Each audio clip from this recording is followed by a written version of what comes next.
Es la pobreza, lo que se llama la pobreza relativa, que se fija en un 60% de la renta mediana. Consideramos que quien está por debajo de ese 60% de la renta mediana lo consideramos pobre. Sin embargo, desde una publicación de la Unión Europea, la Estrategia Lisboa 2020, se está avanzando en un concepto un poquito más complejo de pobreza. Además de esa pobreza monetaria, se habla de pobreza en el sentido de carencias básicas y se habla también en el sentido de escasa capacidad de trabajo de un hogar. Es lo que se ha montado, se ha construido lo que se llama el indicador AROPE, que incluye esas tres cosas: falta de medios materiales, escasez monetaria y falta de trabajo. El problema de la pobreza o cómo se combate la pobreza en España se hace a través, bueno, hay una serie de prestaciones contributivas, luego hay una serie de prestaciones no contributivas, y el último reducto, lo que incluye la pobreza más extrema, se intenta cubrir con lo que se denominan las rentas mínimas de inserción autonómicas. Son como un instrumento de cierre que intentan tapar esos últimos agujeros que puedan existir. Ahí vimos que había mucha diversidad y hay 19 rentas mínimas de inserción distintas, una para cada comunidad autónoma, más las ciudades de Ceuta y Melilla, cada una tiene la suya. Vimos que había mucha dispersión y que probablemente no era demasiado eficiente que existiera tanta diversidad. Y un poco nos planteamos la idea de tratar de converger hacia un tipo de instrumento único. Lo cierto es que llevamos trabajando en temas de pobreza desde hace años, pero lo que lanzó un poco este trabajo es un premio que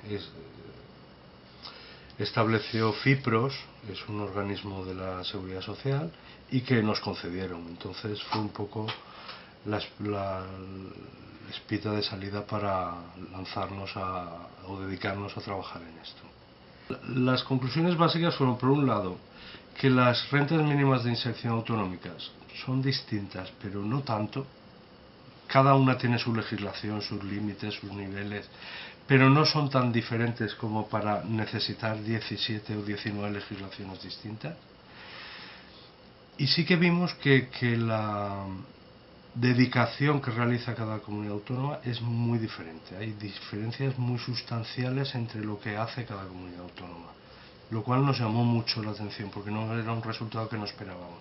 Esperábamos algo un poco más genérico, más homogéneo. Y la diferencia estaba no tanto en la definición de una renta mínima de inserción como en la aplicación. Ahí sí que vimos diferencias muy importantes. El non-take-up es un problema que se detecta en muchas prestaciones sociales, y es que la tasa de utilización de estas prestaciones no es ni mucho menos lo elevada que se esperaba. En muchos países obtienen o aplican o solicitan estas prestaciones un porcentaje muy inferior al que teóricamente tiene derecho. No sé, en Estados Unidos, en el Reino Unido, pues hay tasas de take-up, de non-take-up entre un 50 y un 20%. Es decir, entre un 20% y la mitad de la gente que tiene derecho a una determinada prestación no la solicita. Y eso se suele arguir problemas de estigma social. La gente no quiere señalarse como receptor de esta prestación.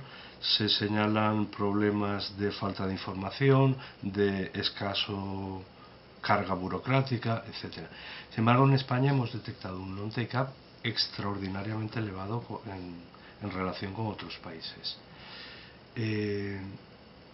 Y muy diferente por comunidades autónomas. Hay comunidades autónomas con una tasa de no participación muy cercana a nuestro entorno europeo, y hay otros países con tasas absolutamente irracionales, que no tienen sentido. Ese es el dato que te comentaba antes, que me llamó mucho la atención.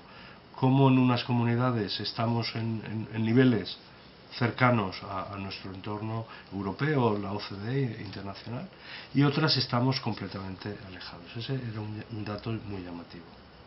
Piensa también que estas rentas mínimas de inserción se establecen para colectivos muy marginados, son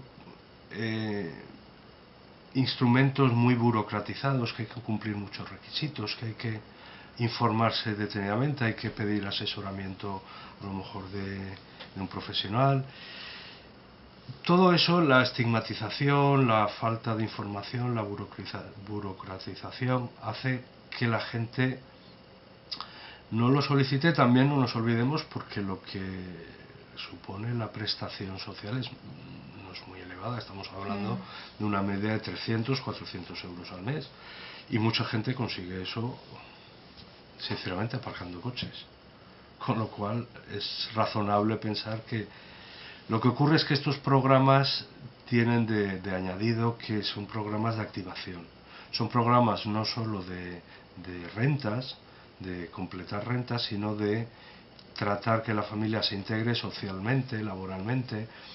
Y la importancia de estos programas no es tanto que cubran esa brecha de falta de rentas, como que integren a la familia, al hogar, en la sociedad. Son programas que exigen que escolarizar a los niños, que el cabeza de familia entre en programas de activación laboral, etcétera. Con lo cual, pienso que son programas muy importantes, pero bueno, la gente no se ve demasiado motivada a cogerlos. Lo cierto es que combatir la pobreza, sobre todo la pobreza extrema, no cuesta mucho dinero. Hay estimaciones, no recuerdo ahora exactamente, pero no costaba mucho dinero. Es una política relativamente barata. ¿Por qué no se realiza? Yo pienso que probablemente es que no tienen demasiado interés en las autoridades en implicarse decididamente contra esa pobreza. De hecho, hay comunidades que se implican y tienen resultados muy importantes, y hay otras comunidades que no, y no los tienen. O sea que pienso que es falta de voluntad política lo que hay. Nuestra comunidad podríamos decir que está cómodamente situada en el medio, ni es de las comunidades que están claramente implicadas en la lucha contra la pobreza, ni es probablemente de las 2 o 3 peores, pero no está muy bien situada, no es de las que podemos adivinar una clara intención política de comunidad. El 2000, quizás empezó 2008, 2009 fue un cambio radical, y desde entonces las tasas de pobreza han ido creciendo de manera importantísima. Ahora bien, los datos no reflejan todo el problema, porque si medimos la pobreza como pobreza relativa, es todo el país el que está siendo más pobre. Entonces el 60% de gente más pobre no se refleja tanto como debería aparecer, pero sí que ha habido cambios muy sustanciales, muy importantes. Y esto, con este indicador que te mencionaba al principio, el indicador EROPE, sí que se ve mejor. A lo mejor la renta no ha caído porque ha caído la renta de todos, pero sí hay dificultades a llegar a fin de mes, o hay una baja presencia de trabajo en los hogares. En este indicador sí que se ha notado muchísimo. Bueno, el sistema español es muy complejo. Tiene muchos instrumentos que cubren diferentes riesgos, riesgo de desempleo, de vejez, de pobreza. Podríamos decir que es un diseño que va en escalera, va desde las prestaciones contributivas, de desempleo, de las pensiones de jubilación, las no contributivas, que cubren determinados riesgos concretos. Estoy pensando en viudedad, orfandad, cosas por el estilo. Está el Programa Nacional para los Parados que han perdido la prestación por desempleo, de 400 euros. Y estas rentas mínimas de inserción son el último escalón que le queda al sector público para tratar de cubrir decimos que es la última red del sistema social, que se deriva más hacia comunidades autónomas y hacia ayuntamientos.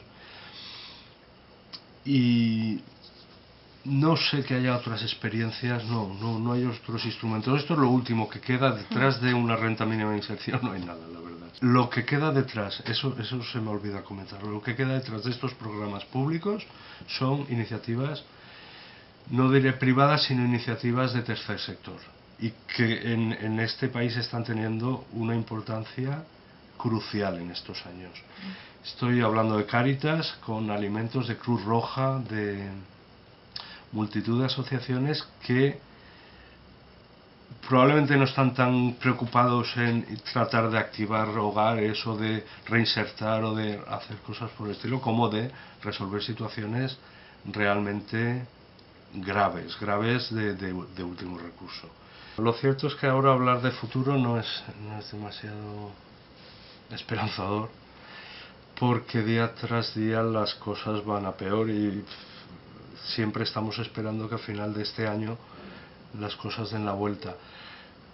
A corto plazo nos esperan cambios importantes. Yo a largo plazo sí que espero cambios importantes, porque sí que hay una voluntad política importante en Europa, en las entidades europeas, y hay instituciones muy implicadas, muy decididas a luchar contra la pobreza. Por ejemplo, hace poquito recibimos noticias de UNICEF que también quiere trabajar en ese sentido para combatir la pobreza, en este caso pobreza infantil. Luego, yo a largo plazo sí que tengo esperanzas, pero a bastante largo plazo, no a corto.